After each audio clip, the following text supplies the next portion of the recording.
Cordial saludo, apreciadas familias, jóvenes y niños. En este momento de encuentro personal con el Señor, vamos a hablar de la carta de Judas. Iniciemos en el nombre del Padre, del Hijo y del Espíritu Santo. Amén. La carta de Judas consta de un capítulo, 25 versículos. Esta es una de las cartas más difíciles de entender en el Nuevo Testamento.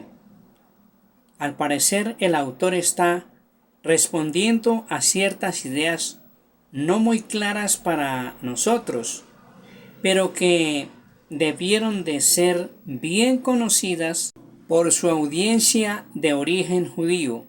Lo que sí es claro es que dichas ideas llevan a algunos al libertinaje y a renegar de nuestro único dueño y Señor Jesucristo, versículo 4.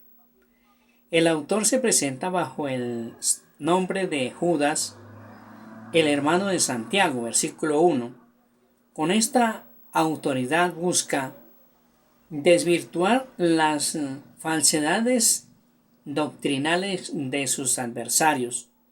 Usa también contra ellos calificativos muy duros como el de animales irracionales para mostrar la gravedad del mal que causan, pero también exhorta a los que permanecen fieles a que tengan piedad de quienes se equivocan.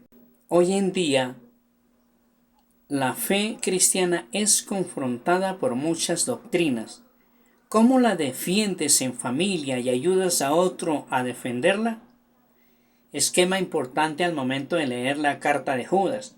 Introducción, exhortación a conservar la fe frente a los intrusos, doxología, oración de alabanza. Datos generales de la carta de Judas, escrita entre los años 90 y 100 después de Cristo, autor desconocido, pero se atribuye a Judas, el hermano de Santiago. Probablemente está dirigida a la comunidad de Palestina. Es difícil determinar con exactitud tanto el autor como el contexto en el cual se escribió esta carta. Aparece firmada por alguien que dice ser Judas, el hermano de Santiago, versículo 1, en Gálatas capítulo 1, versículo 19 y en Marcos capítulo 6, versículo 3, Santiago es llamado también el hermano del Señor, quien fue la cabeza de la iglesia de Jerusalén. Sin embargo, el texto mismo de la carta da a entender que el autor usa el nombre de Judas como un seudónimo para recurrir a su autoridad y confrontar así los problemas que la iglesia de Palestina afrontaba a finales del siglo I. Por entonces, tanto Judas como Santiago ya habían fallecido. Después de la primera evangelización, y a medida que las comunidades crecían y se confrontaban con las culturas circundantes, surgieron nuevas preguntas, pero los apóstoles ya no estaban para responderlas, y no todos sabían con claridad quiénes tenían la razón y la autoridad y a quiénes debían seguir. En ese clima cualquier discusión podía crear divisiones.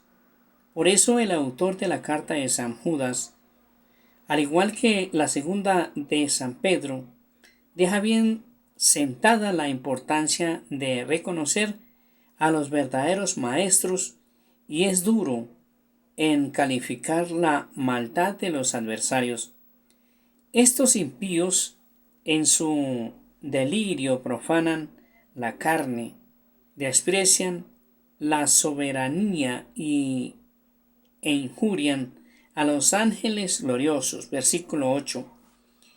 Recurriendo al Antiguo Testamento, el autor recuerda igualmente a sus lectores que Dios castiga a los pecadores, como lo hiciera en tiempo de Sodoma y Gomorra, pero cita también otros pecados como la maldad de los demonios contra el cuerpo de Moisés o las profecías de Enoc versículos 9 y 14, que no aparecen en la liturgia bíblica, sino que aparecen en la liturgia apócrifa que circula entre los judíos.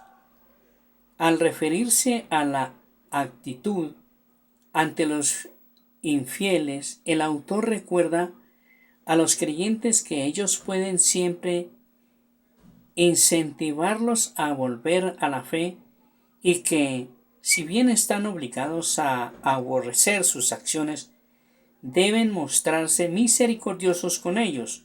Versículo 23. Es una invitación a rechazar el pecado, pero no al pecador. De lo contrario, se caería en el mismo error que los infieles. Para gloria del Padre, del Hijo y del Espíritu Santo, el Señor nos bendiga y nos guarde de todo mal, nos conceda la gracia de vivir en su paz y su amor, y nos guarde para la vida eterna, en el nombre del Padre, del Hijo y del Espíritu Santo. Amén.